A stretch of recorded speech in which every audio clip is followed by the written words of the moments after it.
Hello and welcome to the Tired Craftsman channel. I'm your host, the Tired Craftsman, and tonight, my shop is in complete disarray! Lately we've been collecting people's trash off the side of the road to sell online, and sure, with each acquisition the odds increase of us grabbing something haunted, but I'm ready to take that chance. Why? Well, because we need that money. And why do we need it? Because you see, as long as I can remember, I've had this vision of a world united in fear of me. Because in this vision, I have the money, the time, the technical know-how, to build a giant battle mech. Of course, it'll be a minute before I can fund that project. Not a problem, though. Gives me more time to work on the design, which I've already started to do. You see, a while ago, I actually did a collab on Instagram with Tinu from Cajun Craftastrophe, where we both built some warbots. And I gotta say, Tinu really knocked it out of the park. I mean, look at that right there. He gave it a cigar and a money bag. Those are some details I never would have thought of, and honestly, I am a little jealous. And Tinu actually made a full video on how he built his robot, which I will put a link to down in the description. Seriously, go check his channel out. He's got a really unique creative style that I really enjoy watching, and I think you will too. Anyways, enough about him. Let's get back to me now.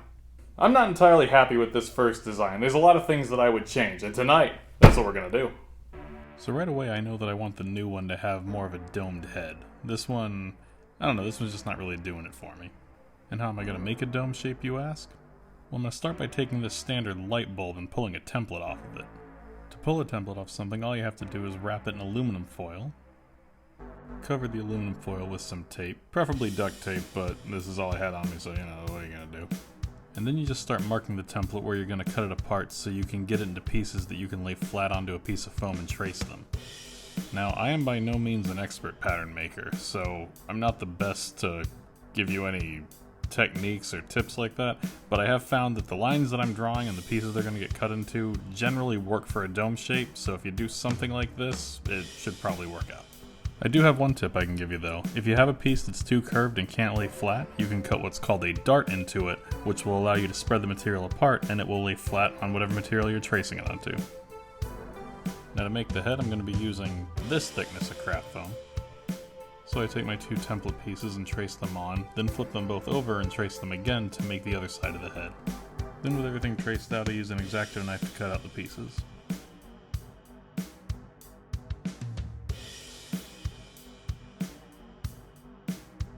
And then I just kind of work the foam a little bit, trying to get it a little pre-bent before I start putting it together to hopefully get that dome shape a bit easier. Now for most of this project I'm going to use hot glue, but putting the dome together is going to be really difficult with hot glue because I have to put a little bit and hold it in place, wait for it to cool down, then do a bit more. So instead I'm just going to use contact cement. I'm not going to use it for most of it because contact cement takes a few minutes to dry before you can bond pieces together, and I don't feel like sitting here waiting between each part to do that, but for this it's kind of necessary. Now the way contact cement works is you apply it to every surface that you want to join together and then let it sit for about 10 minutes till it starts to get tacky, and then as soon as you put those two surfaces against each other it bonds instantly, and that's why it's going to be a lot better for putting the head together than hot glue would be. As I'm constructing it, you'll see what I mean.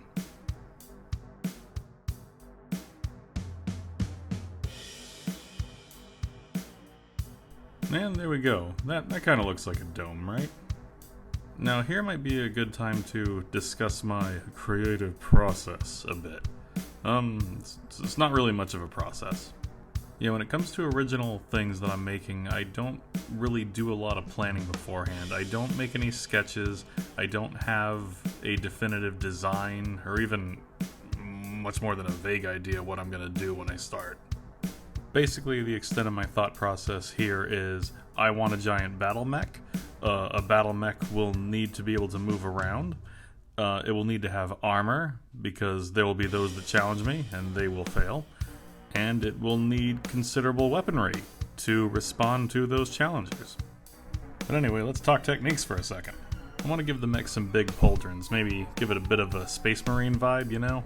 And not that I ever play Warhammer, of course, I think that's pretty apparent from my rock and roll lifestyle. But I digress. Anyway, I used a heat gun to heat up some foam, and then using that same light bulb from before, I squeezed the foam around the light bulb to give the pauldron a curved shape. I should probably use something sturdier than a piece of glass, but I like the size of it, so we're gonna go with it. Then I used a bit more contact cement to attach a strip of foam around the edge to hopefully keep the foam from losing its curve over time. And yeah, I like how that's looking, very imposing. You will be intimidated.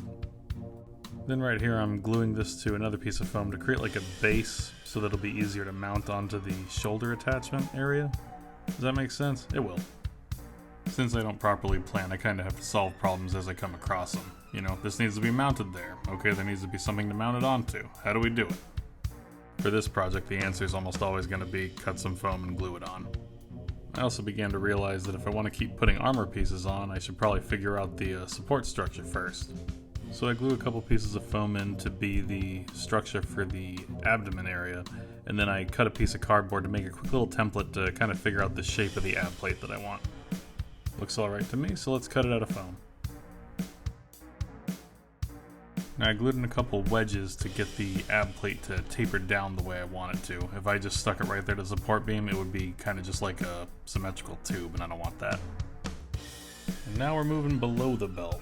To make the robot's crotch, I glued a bunch of pieces together to strengthen it, and then I used this foam dowel to be kind of like I guess the equivalent of the sockets for where his legs would connect, but I guess in this case they'd be more cylinder-ish. Also, I took a quick second to jump back up to the back of him to give him a jetpack, because I wanted him to have a jetpack and I was really excited to make that part. I had some black Nerf darts lying around, so I decided to use them for the thrusters on the jetpack. I decided to give him 4 thrusters instead of the traditional 2 because, you know, he's a bit of a thick boy. It probably couldn't hurt. Then I quickly fastened his crotch plate, and now it's time to make some limbs. I'm trying to find ways to keep talking about this without getting too repetitive and boring, you know, because it's a lot of I cut foam and then I glued stuff, and then I cut more foam and then I glued that too. I mean, I guess I could talk a bit about some of the capabilities I want this thing to have. For example, it has been my observation that many times giant battle mechs have human-like hands, and most of the time they use those hands to hold blades of some kind. Now, I don't know if you've ever tried to build a functioning human hand, but I have, and it's really complicated, and it didn't go well. So I'm just going to make it easy on myself, and my mech is going to have blades for hands. Good luck making me drop those. But before I get too into making all the weapons and the cool parts, I might as well knock the legs out real quick. I don't have many requirements for the legs. All I really ask is that they support the rest of the robot and they stay balanced. It is kind of the most boring part to me, but, you know, making a whole body, so it's got to be done. And look at him, standing on his own. They grow up so fast, don't they? And now with the basic structure finally complete, we can get on to all the fun stuff. I want to beef up these forearms a little bit, so we'll just put a little bit of foam on there for some armor pieces. And then we can mount these double-barreled cannons that I made out of some Nerf darts and some scrap foam. Then I cut some foam dowels in half and added them to the legs to thicken them up a bit. Also, he's probably going to need some feet to walk around, so I zapped those out real quick. And now let's just throw a bunch of armored plates all over this guy, give him some nice detail. In my mind, some of these pieces will be for strengthening and reinforcing, and others will be little patches here and there. Because, you know, if I'm being realistic, when I build my real giant mech, every now and then somebody will probably land a lucky hit. Obviously not enough to take him down, but enough to warrant a slight repair. Also, I decided to go over it with an X-Acto knife and score some panel lines in there just to give it a little more detail. And quickly cut the eye holes out because I want to put some lights in there. Then, very carefully, I went over the whole thing with a heat gun, which will cause the lines that I cut into it to open up. You gotta be careful in doing this kind of thing though, because I did use hot glue for the entire thing, and hot glue is activated by heat. I may not have thought that all the way through, but hey, doesn't that look cool? And now we can finally paint the thing. I'm using Plat Effects paint because it is specifically designed to go directly onto foam without having to prime it or anything like that. I gave it 2 coats just to be thorough, and while I do like the full metal look of it, I'm going to throw a bit more color in there just to try some stuff, see what happens. I decided to try a little purple because if you haven't noticed, purple is kind of one of my colors.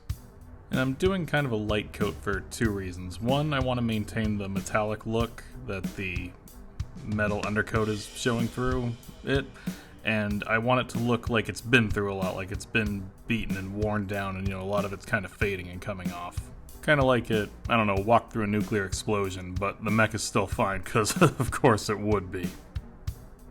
I'm also dry brushing a little bit of silver on some of the edges to just enhance the worn, scratched up look a little bit. I admit I second-guessed myself a lot on this paint job. I really didn't know what I wanted it to look like, but in the end this is what I arrived at. And I think if I'm being honest, I might prefer the full gray metal paint job, but it is what it is. I'm not doing it over. Then I glued in a piece of printer paper to diffuse the light that I'm going to stick in. And then I glued a light up in there, and I think we're going to call this project done. And there you have it, my somewhat refined design for my future giant war mech, which I totally will have one day. And I'm giving you plenty of warning, so I don't want to hear any complaints when I come rolling up to your city. Oh, I can see it now.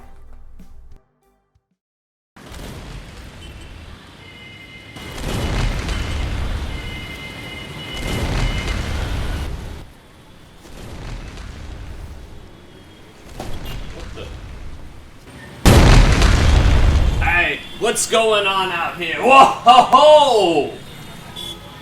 Good evening, banker. I'm here to open a high-yield savings account. I don't think that's true. Also, I'd recommend a no-penalty CD. I'd take it this giant robot here set you back a little. Well, I might be eating exclusively ramen for a bit, but this baby's gonna pay for itself in no time. Nah, giant robots are a money pit, believe me. I'll tell you what, though. I've been looking for a little fixer-upper, a side project for the weekends. Why don't you let me take her off your hands? I'll make you a good offer. Actually, I came here to make you an offer. Let me guess. I'm gonna give you whatever you want, or you're gonna what? Destroy my bank? My city? Ha! Go ahead.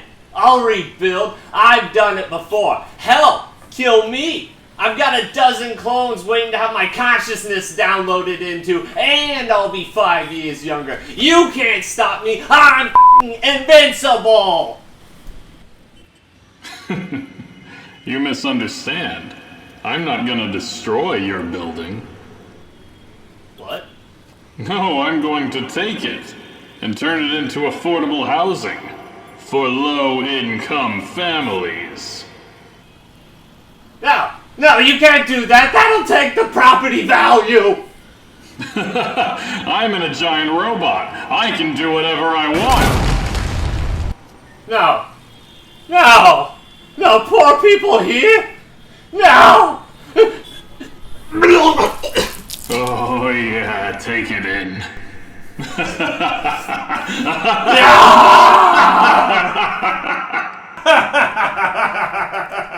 But really, I would just rob the bank, but it's fun to just give them that extra little heart attack, you know?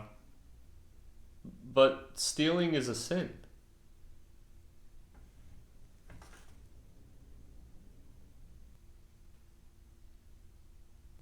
You see, I was starting to get you guys. a little bit just.